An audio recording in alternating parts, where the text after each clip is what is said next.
고립의 시대에 다시 읽는 요셉 이야기, 오늘은 7번째 그리고 마지막 시간입니다. 요셉의 초청을 받은 야곱 가족이 애굽으로 내려갔습니다. 야곱과 그의 아들, 딸, 손자, 손녀를 합하여서 모두 70명이었죠.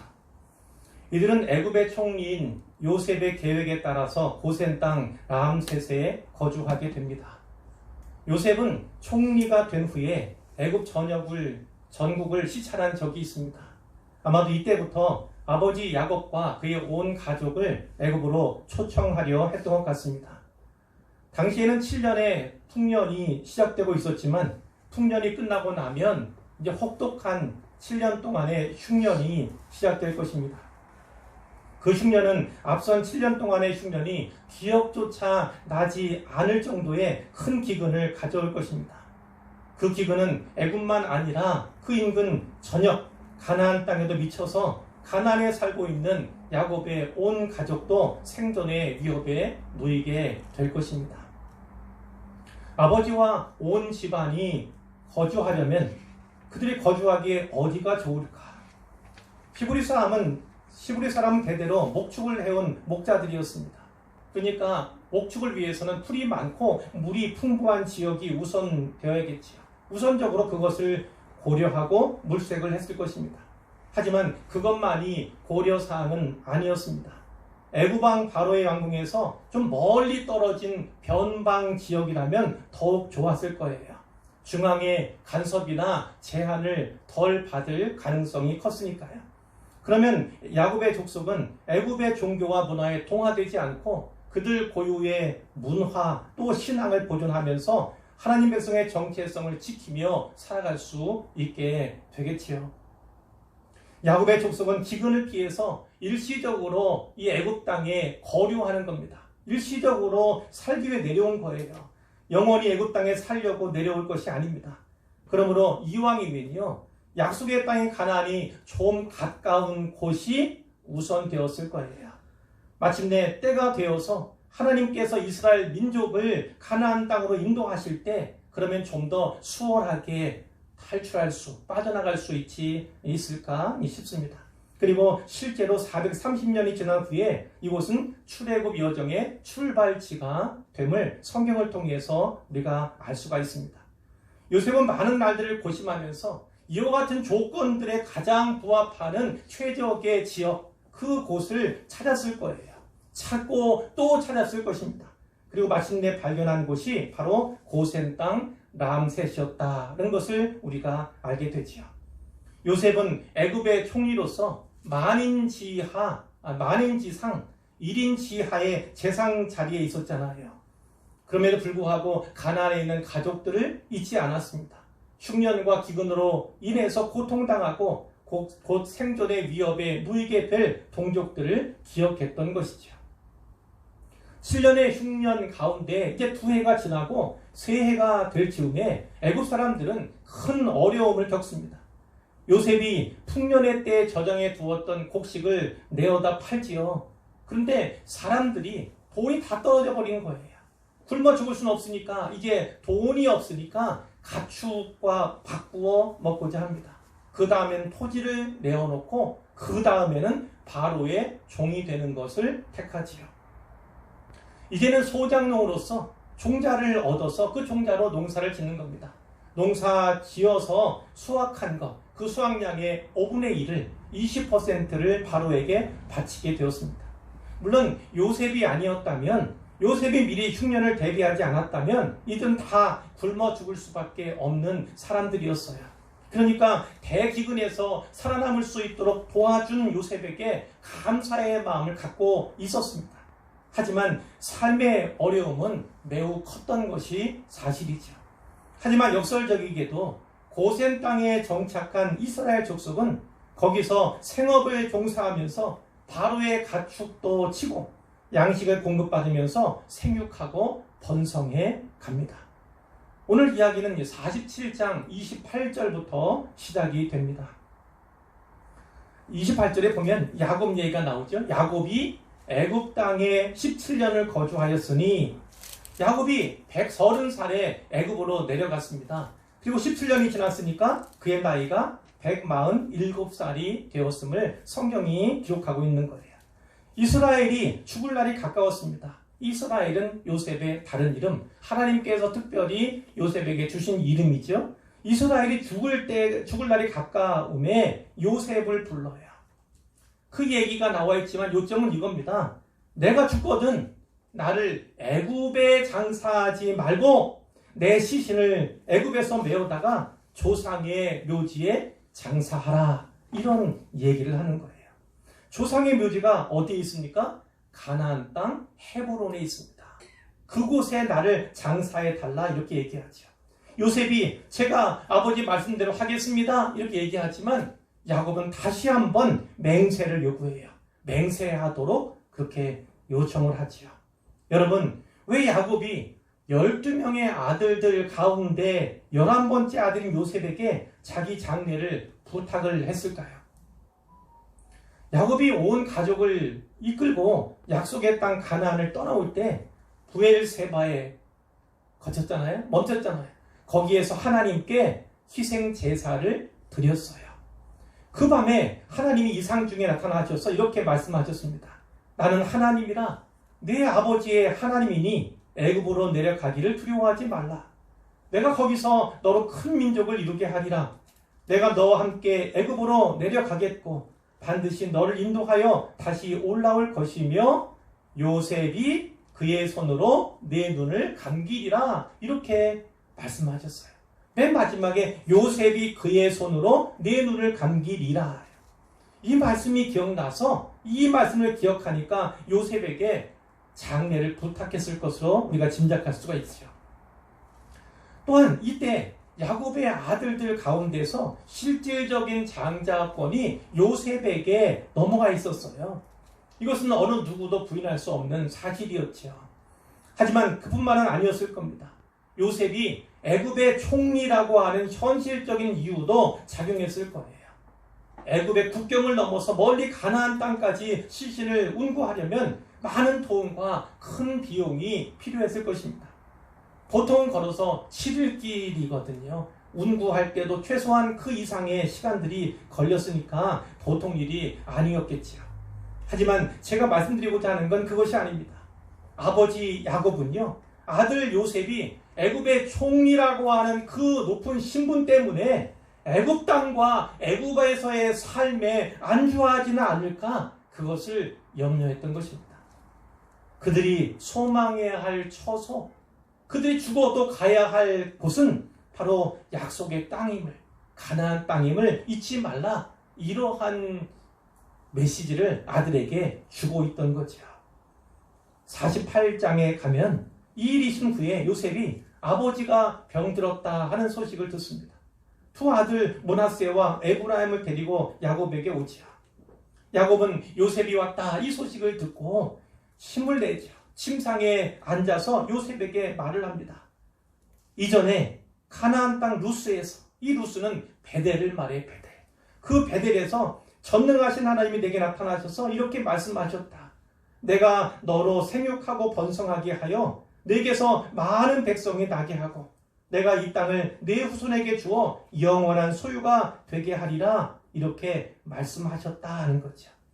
베델에서 그와 만나주시고 그에게 말씀하신 그 하나님께서 주셨던 그 언약을 요셉에게 상기시켜 주는 거예요.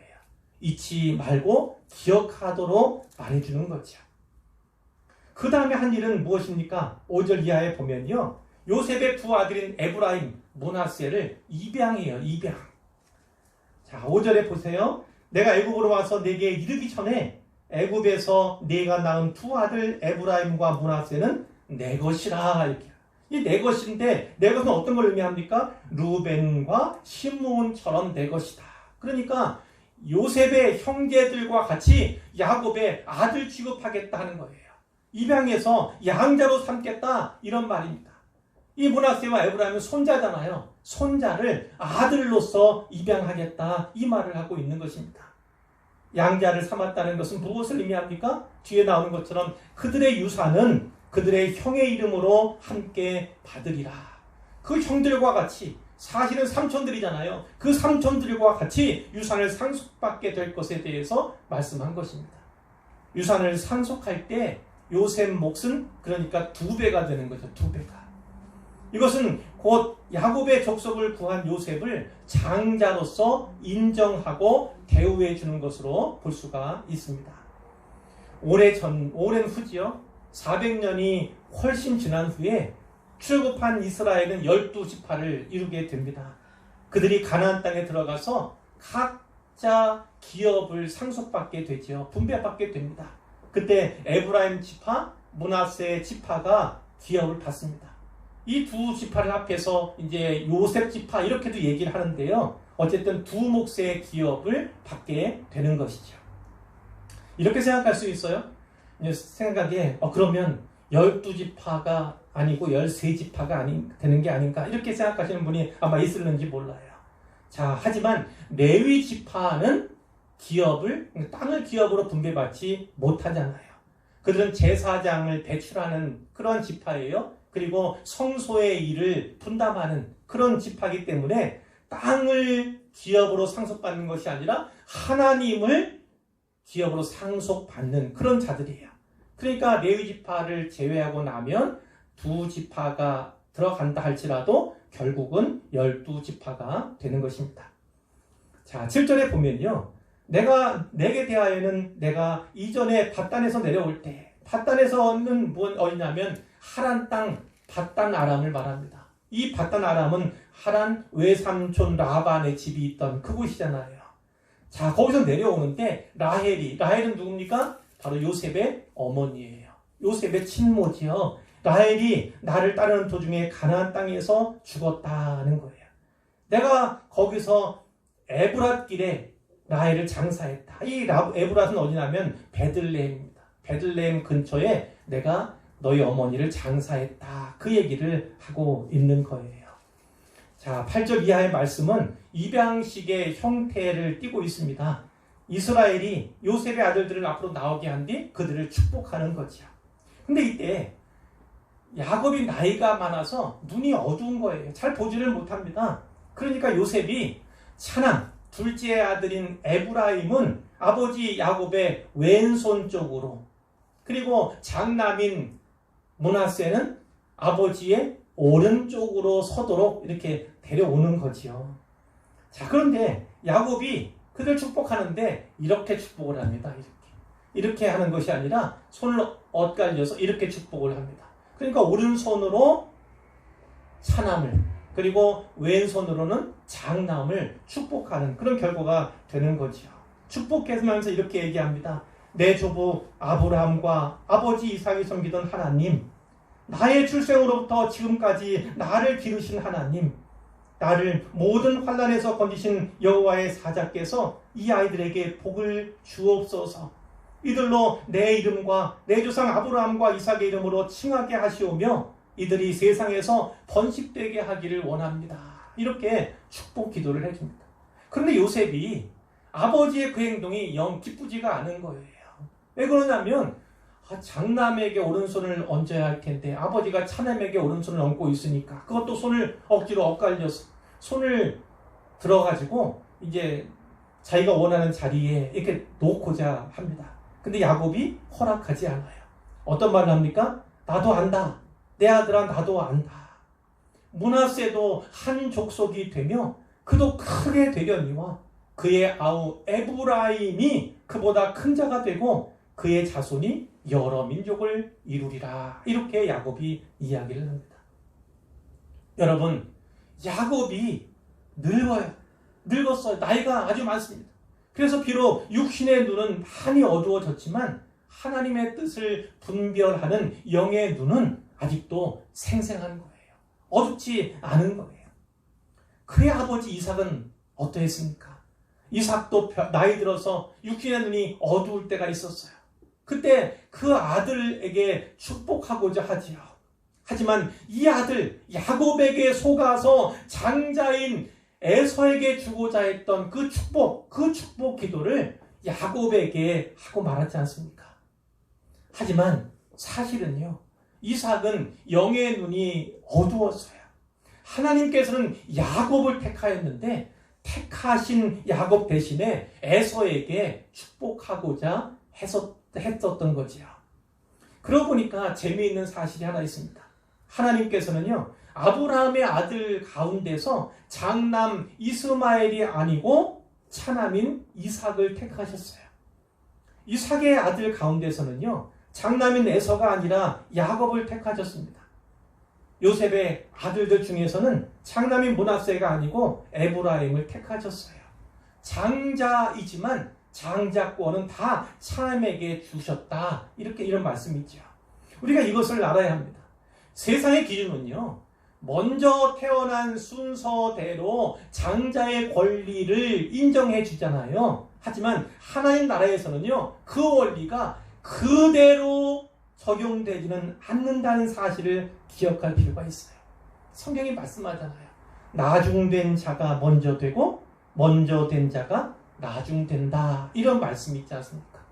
나중에 태어난 사람도 먼저 될 수가 있어요. 하나님 나라에서는 장자권이 차남에게 아니면 막내에게도 넘어갈 수가 있는 거죠. 하나님께서 주권적으로 택하신 자가 또 주권적으로 선택하신 자가 바로 장자권의 명분을 얻게 되는 거죠. 이것이 하나님 나라의 원리라는 것입니다. 이스라엘 요셉에게 또 말합니다. 나는 죽으나 하나님이 너희와 함께 계시사 너희를 인도하여 너희 조상의 땅으로 돌아가게 하시려니와. 죽기 전에 다시 한번 요셉에게 언약을 상기시키는 거예요. 하나님이 너희를 가나안 땅, 우리가 가야 할 약속의 땅, 그 본향으로 분명히 인도하실 것이다. 이렇게 얘기를 하는 거예요. 내가 네게 네 형제보다 세겜 땅을 더 주었나니 여기에서 세겜 땅을 요셉에게 더 주어요. 자, 이 세겜 땅은 이제 기억하실 필요가 있습니다. 직접 자기가 취한 그 세겜 땅을 요셉에게 주는 거예요. 자, 세겜 땅을 기억하시고요. 이제 41장으로 넘어가면 야곱이 그 아들들을 다 불러 모읍니다. 그래서 우리가 잘 아는 야곱의 축복, 그 축복을 하지요. 맏아들 루벤부터 시작해서 막내 아들인 베냐민까지 12아들들을 축복하며 예언합니다. 물론 몇몇 아들들이 받는 축복의 내용은 복이라기보다는 저주에 가까워요. 이것은 예언적인 성격을 띠고 있는 거예요. 자, 가장 큰 축복을 받은 사람이 유다와 요셉이죠. 그래서 두 사람만 잠깐 볼 텐데 유다에 대한 축복은 8절부터 12절에 나옵니다. 유다야, 너는 네 형제의 찬송이 될지라. 네 손이 네 원수의 목을 잡을 것이요 네 아버지의 아들들이 네 앞에 절하리로다. 아버지의 아들들이, 그러니까 형제들이 네 앞에 절하게 될 거라는 거죠. 이상하지요? 요셉이 장자의 명분을 얻은 것처럼 보였는데 아버지는 이렇게 예언을 하고 있습니다. 장자권이 둘로 나뉘어지는 거예요. 그래서 유다는 영적인 장자권을 상속받게 되고 이제 기업을 상속받는, 장자는 두 몫을, 두 배를 받았거든요. 그러니까 기업을 두 배로 받는 장자권은 요셉에게 주어진 것으로 이해하시면 되겠습니다.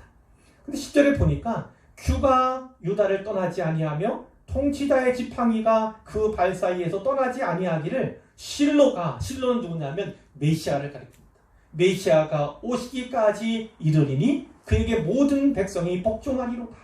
어떤 얘기입니까? 왕권에 대한 이야기예요. 왕권.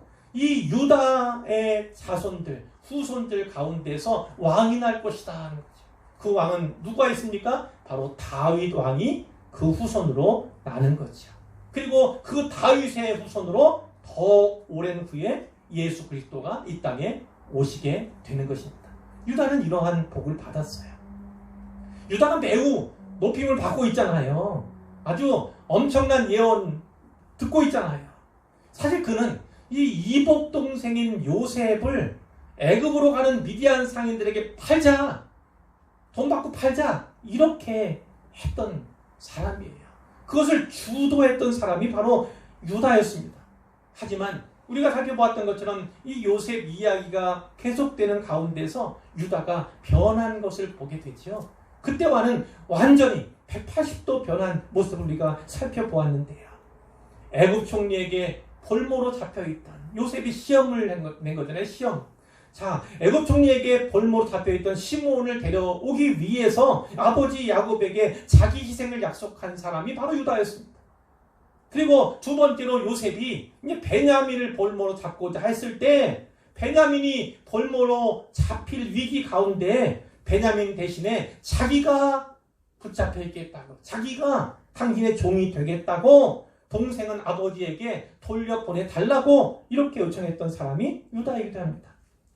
바로 이 유다, 그의 희생을 하나님께서 기억하시고 또 아버지가 기억해서 그에게 이와 같은 축복을 주시는 거지요.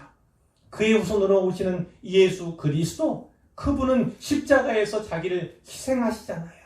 그래서 인류를 구원하시고 만왕의 왕과 만주의 주가 되시는 것, 그것을 우리가 알고 있는데 유다의 후손으로 오시는 예수님, 왜 유다의 후손으로 오시도록 했는가를 우리가 짐작하고 또 깨달을 수가 있는 것입니다. 요셉에 대한 축복의 내용은 22절부터 26절까지에 나타나 있습니다. 우리가 이따가 찬양 부를 거예요. 요셉은 무성한 가지, 곧 샘 곁에 무성한 가지라. 그 가지가 담을 넘었도다. 자, 샘 곁에 있는 나무, 그 나무니까 얼마나 잘 자라겠어요. 무성하겠죠? 근데 그 가지가 담을 넘었도다. 지경이 그렇게 넓혀질 것에 대해서 축복하고 있는 것입니다. 또 24절에 보면 이는 야곱의 전능자 이스라엘의 반석인 목자의 손을 힘입음이라, 이런 말씀이에요.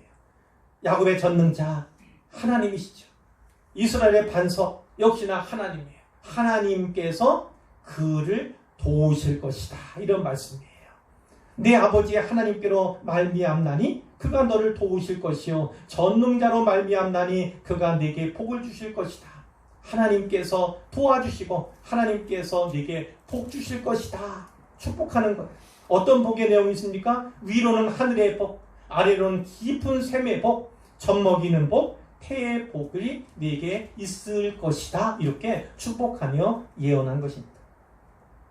28절에 보면요, 이들은 이스라엘의 12지파라, 이런 표현이 나옵니다. 야곱은 자기 아들들에게 축복하고 예언했지만 그 내용은 12명의 인생에게만 아니라 12지파에 대한 축복이자 예언이라는 것을 분명히 말씀하고 있는 것이죠. 야곱이 죽기 전에 아들들에게 마지막 유언을 합니다. 내가 내 조상들에게로 돌아가리니 나를 햇사람 에브론의 밭에 있는 굴에 우리 선조와 함께 장사하라. 그 굴은 가나안 땅 마므레 앞 막벨라 굴이죠. 막벨라 밭에 있는 굴을 의미하는데요. 아브라함이 햇사람 에브론에게서 밭과 함께 사서 그의 매장지로 삼은 굴이 바로 거기입니다. 거기에 누가 있습니까? 아브라함과 그 아내인 사라, 또 이삭과 그의 아내인 리브가, 그리고 야곱의 아내들 가운데 한 명인 레아도 그곳에 장사되어 있어요. 여기에 중요한 몇 가지 의미가 있습니다. 아들 요셉은요, 애굽의 총리였잖아요. 만일 애굽의 장지를 마련했다면 그의 시신은 모르긴 몰라도 아주 좋고 화려한 묘실에 묻혔을 거예요. 하지만 야곱은 가나안 땅에 있는 초라한 무덤을 선택을 합니다. 그 이유가 무엇일까요? 그의 소망이 애굽에 있는 것이 아니라 약속의 땅 가나안에 있기 때문이에요. 자기가 죽지만 그 가나안 땅에 먼저 가서 거기에 묻힘으로써 훗날 그의 후손들이 그가 묻힌 그 땅으로 돌아오기를 기대하고 소망함을 보여주고 있는 것이죠. 아버지 요셉이 이런 유언을 했을 때 다른 형제들보다 마음이 더 뭉클했던 그런 아들들이 있었을 거예요. 바로 레아의 아들들이죠. 거기는 레아가 이미 시신으로 묻혀있는 그런 곳이잖아요. 루벤 첫째예요. 둘째 시므온, 셋째 레위, 넷째 유다, 그리고 8번째 이사갈, 또 9번째 수불론, 9번째, 10번째는 잘 기억이 나는지 않는데 또 딸인 디나까지 많은 아들들이 지금 말씀드린 것처럼 6명의 아들들, 절반이나 되는 거잖아요. 그 아들이 레아를 통해서 태어났어요. 절반이나 되는 아들들이 레아의 소생인데 우리가 보았던 것처럼 야곱에게는 늘 누구만 있었습니까?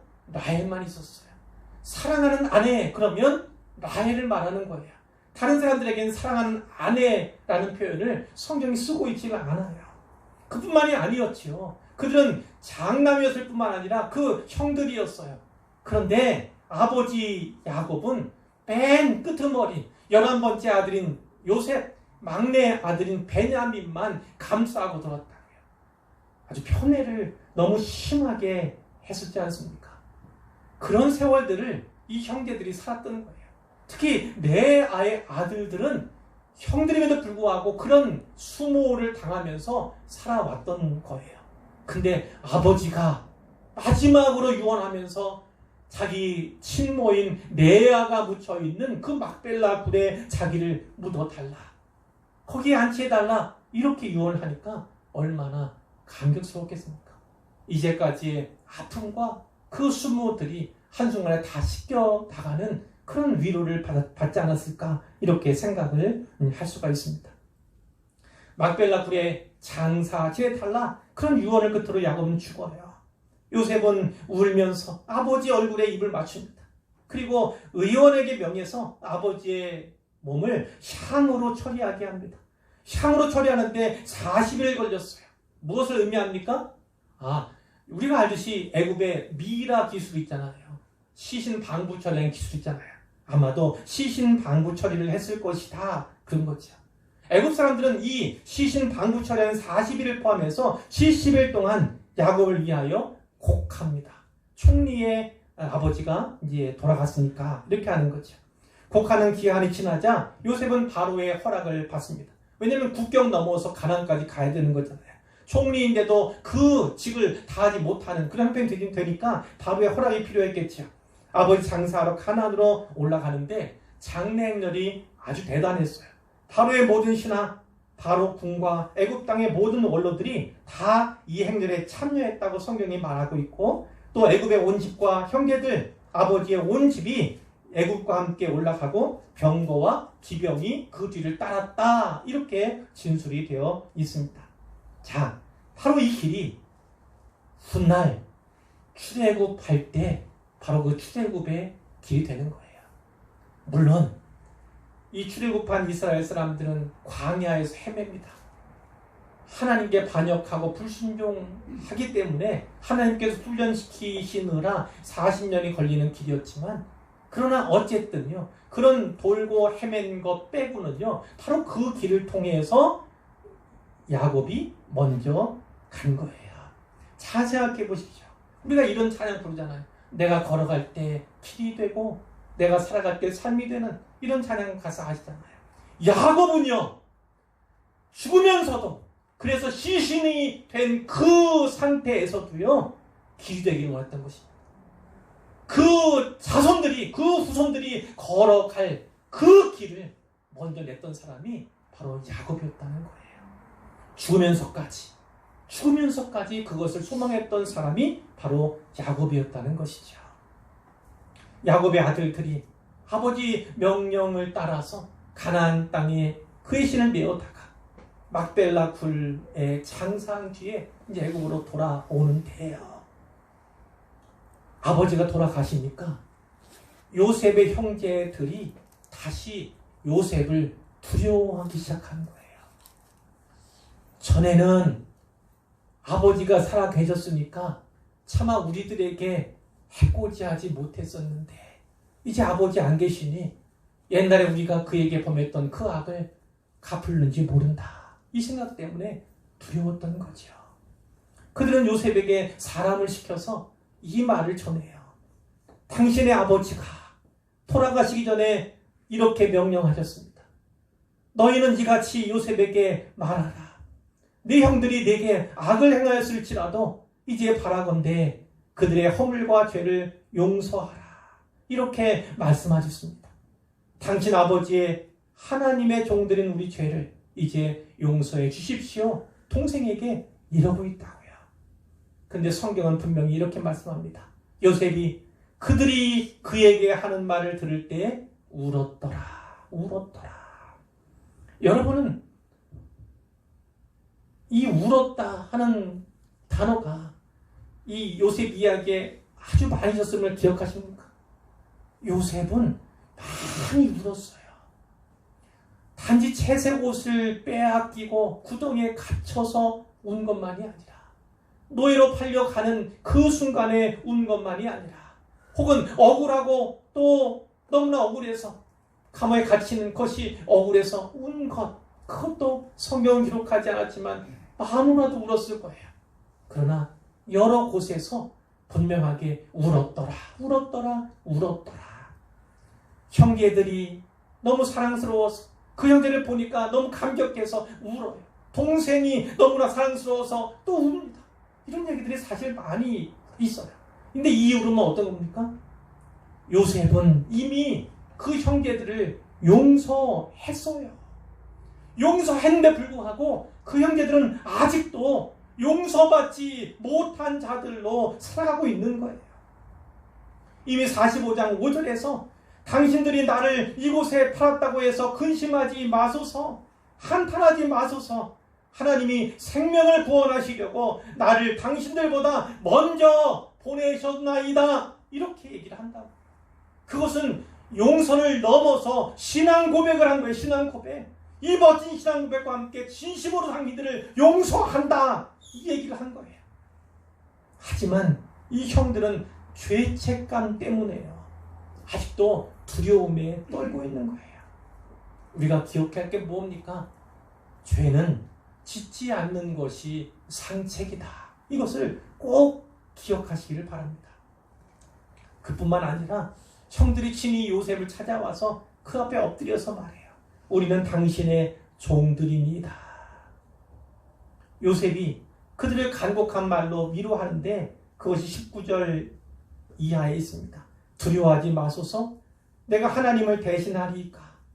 당신들은 나를 해하려 하였으나 하나님은 그것을 선으로 바꾸사 오늘과 같이 많은 백성의 생명을 구원하게 하시려 하셨나니 당신들은 두려워하지 마소서, 내가 당신들과 당신들의 자녀를 기르리다. 이렇게 하나님은요 악을 선으로 갚으시는 하나님이에요.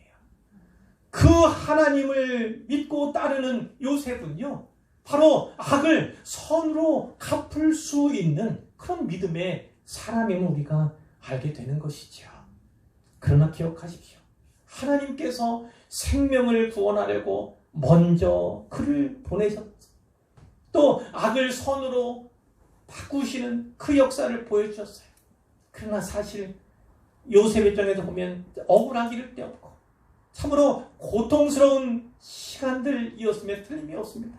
그러나 그 시련과 그 고통과 그 고난의 세월도 하나님께서 나에게 어떤 은혜를 주셨는가, 어떤 놀라운 은혜를 베푸셨는가, 어떻게 날 형통케 하셨는가, 어떻게 나와 함께 하셨는가, 그 증거, 그 신앙 고백이 확실하면요 그것은 넉넉히 이길 수 있는 것입니다.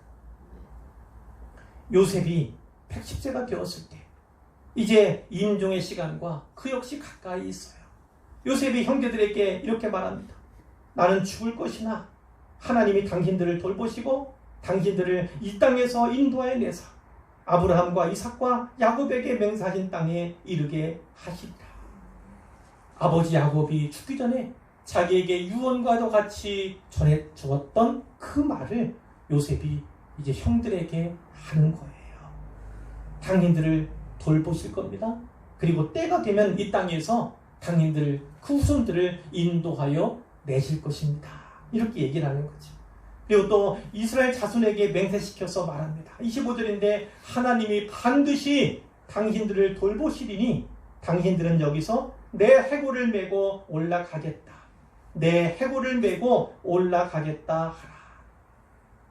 분명하게 나에게 약속해 달라는 거예요. 애굽에서 죽으면서도 그 뼈를 가나안 땅에 가져다가 거기에 묻어다오, 거기에 장사해 다오, 이렇게 유언한 거죠. 아버지 야곱이 자기에게 했던 그 유언을 기억하고 아버지가 약속의 땅에 대해 가졌던 그 소망을 이어받은 것으로 우리가 볼 수가 있습니다. 요셉이 110세에 죽는데요. 그들이 그의 몸에 향재료를 넣고 애굽에서 입관을 했습니다. 애굽의 총리였으니까 그의 장례는 무척이나 장엄했을 것으로 우리가 이해할 수가 있습니다. 이스라엘이 고센 땅에 정착한 지 430년 지나서 하나님이 모세를 부르세요. 모세. 그리고 출애굽의 역사를 시작하시는데요. 이스라엘 민족은 40년 동안 광야를 방황합니다. 그러나 그 4년 후에 모세의 후계자인 여호수아 통해서 그 땅 점령하고 기업으로 받는 것을 우리가 성경을 통해서 알게 되죠. 출애굽할 때, 출애굽은 애굽에 탈출한다는 얘기예요. 애굽에 탈출해 갈 때 이 후손들이 요셉의 유고를 수습합니다. 그 뼈를 수습해요. 요셉이 죽은 지 360년쯤 되었을 때예요. 백골은 이미 진토가 되었을 것입니다. 그런데 그 진토와도 같은 뼈를 잘 수습해서요. 그 세겜 땅, 이 세겜 땅은 에브라임, 아들이 에브라임이잖아요. 에브라임 지파에게 상속된 땅이에요. 거기에 세겜이 있는데 아까 제가 세겜 땅을 기억하십시오. 그렇게 말씀드렸죠. 야곱이 친히 특별히 그 아들 요셉에게 준 그 세겜 땅 거기에 묻히게 되는 거예요. 그 곳에서 이제 영면을, 물론 표현은 이렇게 하면 안 되겠죠. 그리고 그리던 약속의 땅에 묻히게 되는 것입니다.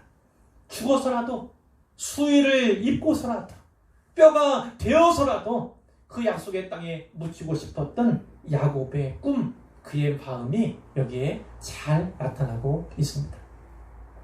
이제 결론이에요. 요셉 전체의 결론이기도 하죠. 첫째는 이걸 말씀드리고 싶어요. 우리에게 돌아갈 본향이 있음을 기억하시라는 겁니다. 돌아갈 본향이 있음을요. 히브리서 11장은 믿음장이에요.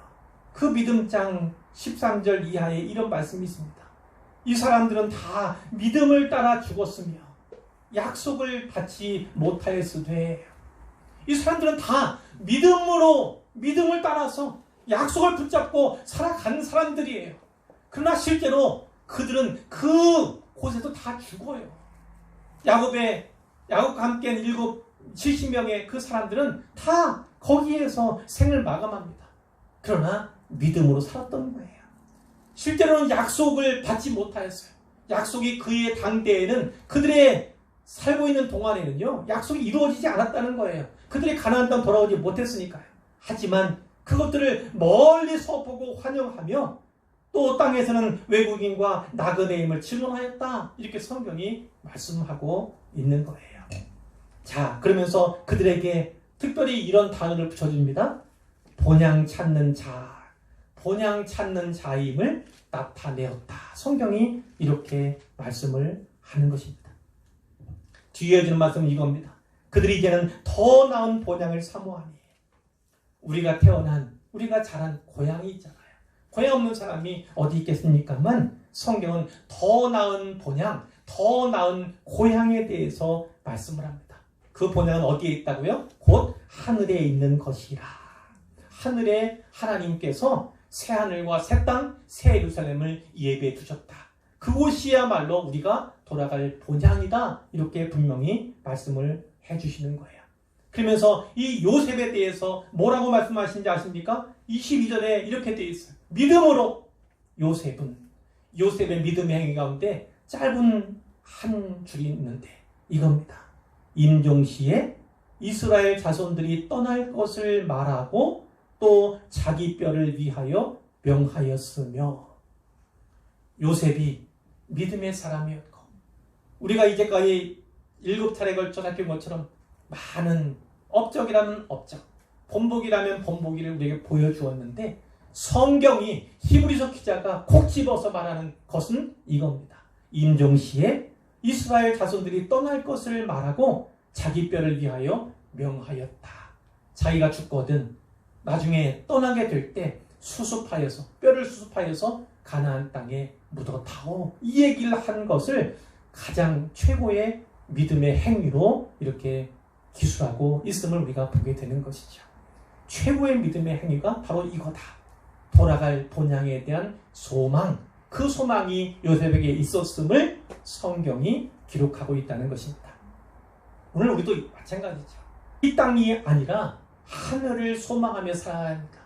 우리 주님께서 우리를 위해서 예비하신 그 곳을, 그 집을, 그 방을 소망하며 살아가야 하는 것이 바로 우리지요. 우리는 장차 완성될 하나님의 나라, 그 나라에 대한 소망을 가진 자들이에요. 영원한 안식에 대한 소망을 가진 자들이 바로 우리 그리스도인들인 것이죠. 그러니 이 땅이 마치 영원할 것처럼, 이 땅에서의 삶이 영원할 것처럼, 그리고 이 땅이 마치 전부인 것처럼 이런 태도와 이런 마음으로 살아가서는 안 되겠다. 진정 하늘에 소망을 둔 자라면 우리의 삶의 모습도 달라야겠다. 이것을 먼저 말씀을 드립니다. 두 번째로요. 우리는 7시간에 걸쳐서 요셉 이야기를 온 이야기로 풀어보았어요. 온 이야기로. 처음엔 채색옷 얘기가 있었죠. 채색옷은 야곱이 그 아들을 얼마큼 사랑했는가. 특별히 편애의 상징과도 같았어요. 근데 형들은 이 요셉이 입고 있는 채색옷을 벗어버리죠. 그러니까 벗겨버리죠. 빼앗아버렸다는 그런 말씀이에요. 채색옷을 빼앗긴 그 요셉은 이제 노예의 옷을 입게 되고 그 다음엔 죄수의 옷을 입게 됩니다. 그러나 하나님께서 그 인생에 반전을 주셔서 그를 애굽의 총리로 세우시고 총리의 옷을 입게 하시죠. 그 후에 오늘 본문에서 보았던 것처럼 마지막으로는요, 그에게 수의를 입히시는 거예요. 이 수의는 사람이라면, 인생이라면 누구나 언젠가는 꼭 입게 될 그 옷이잖아요. 요셉은 이와 같이 여러 종류의 옷을 갈아입었습니다. 그것은 인생의 옷을 의미하죠. 인생의 옷은 때때로 바뀌게 돼요. 원하든 원하지 않든 그 옷은 갈아입을 수밖에 없습니다. 하나님의 섭리와 그분의 주권 가운데서 우리는 인생의 옷을 다양한 옷으로 갈아입을 수밖에 없게 되는 거죠. 그러나 중요한 건 이겁니다. 그가 어떠한 옷을 입고 있었든 간에 요셉은 하나님만을 소망했다는 거예요. 소망을 결코 땅에 또 애굽에 또 총리의 자리에 둔 적이 결코 없는 사람이었습니다. 그렇기 때문에 그가 믿음의 사람임을, 그리고 믿음장에 당당히 이름이 올라가는 믿음의 선조임을 우리에게 보여주고 있는 것이죠. 비록 죄수의 옷을 입고 또는 노예의 옷을 입었다 할지라도 낙심하고 절망할 수밖에 없는 상황 가운데서도 우리는 절망하거나 낙심할 필요가 없다는 거예요. 반대로 그가 총리의 옷을 입고 있다 할지라도 소망을 그곳에 그 자리에 두어서는 안 된다는 것을 요셉의 온 이야기가 우리에게 분명히 보여주는 것입니다. 우리의 소망은 오직 하나님께, 우리의 소망은, 우리의 영원한 안식에 대한 소망은 하늘에 있음을 꼭 기억하시기를 바랍니다. 하나님은 어떤 분이십니까? 여기에 이렇게 게시되고 있어요. 하나님이 생명을 부화하시려고 나를 당신들보다 먼저 보내셨나이다. 하나님은 이런 분이에요. 우리의 사고와 이성을 뛰어넘지요. 우리의 생각과 우리의 계획을 뛰어넘는 분이 바로 우리 하나님이세요. 그런데 그 하나님의 손에 붙들려서 그 인생이 참으로 심각한 고난, 고통에 빠졌던 사람이 바로 요셉이에요. 그에도 불구하고 그는 하나님을 향한 신앙 고백을 놓지 않습니다. 하나님께서 나를 이렇게 아프게 하고 나를 이렇게 고통스럽게 하고 나로 이렇게 힘든 인생을 살게 하셨지만 나만 아니라 내 온 가족들 그리고 우리의 모든 후손들을 위해서, 하나님의 백성을 위해서 하나님이 일하고 계신 것, 일하셨음을 그가 고백하게 되는 것이죠. 우리도 이런 믿음의 사람들이 되어야 할 줄 믿습니다. 때로는 하나님의 일하심이 보이지 않아요. 본문에 있는 것처럼 하나님은 배후에서 일하시고 등 뒤에서 일하실 때가 많이 있어요. 그래서 우리는 하나님이 안 계신 것처럼 생각할 때가 있고, 하나님이 왜 침묵하시는가, 하나님이 왜 나를 구원하지 아니하시는가 탄식하고 힘겨워할 때가 있어요. 그러나 이 요셉 이야기를 통해서 분명히 말씀하죠. 하나님은 등 뒤에서 일하시지만 분명한 계획과 목적 갖고 일하신다. 그리고 우리가 생각하는 그림보다, 우리가 품는 그림보다 훨씬 크고 원대한 그림 가운데서 일하신다는 사실을 우리에게 분명하게 말씀해 주시는 거예요. 하나님은 이런 분이십니다. 악을 선으로 갚으시는 하나님 뿐만 아니라 악을 선으로 갚게 하시는 하나님이 바로 우리 하나님이시라는 거예요. 악을 선으로 갚게 하시는 하나님. 갚게 하신다는 건 사람을 사용하신다. 사람이 그렇게 역사하신다는 것을 말하는 거잖아요. 우리 성도요, 신자요, 그리스도의 우리들도 역시나 그러해야 합니다. 용서할 수 없는 것, 용납할 수 없는 것이 있다 할지라도, 나에게 상처, 크나큰 아픔을 준 사람이라 할지라도 용서하고 용납하는 것, 그것이 악을 선으로 갚으시는 그 하나님 믿는 자로서 합당한 모습임을 꼭 기억하셨으면 좋겠습니다. 하나님은 모든 것을 합력하여 선을 이루시는 분이에요. 내 인생 모든 것을, 또 우리의 인생 모든 것을 다 사용하셨어요. 때로는 눈물도 주시고, 때로는 아픔도 주시고, 때로는 고통도 주시지만 이 모든 것을 잘 버무리고 믹스해서 최상의 것을 만들어내시는 것, 가장 선한 것을 만들어내시는 분, 그리고 그것을 통해서 하나님의 역사와 그분의 나라를 확장시켜 나가시고 꿈꾸게 하시는 분, 그분이 바로 우리 하나님이라는 사실을 꼭 기억하시기를 바랍니다. 그 하나님 안에 있으면 고통의 시간들, 눈물의 시간들, 아픔의 시간들도 분명 의미가 있습니다. 그 의미를 찾고 그 의미 따르고 그 의미 따라 분발하며 살아가는 우리 모두가 되기를 우리 주님의 이름으로 축복합니다. 아멘.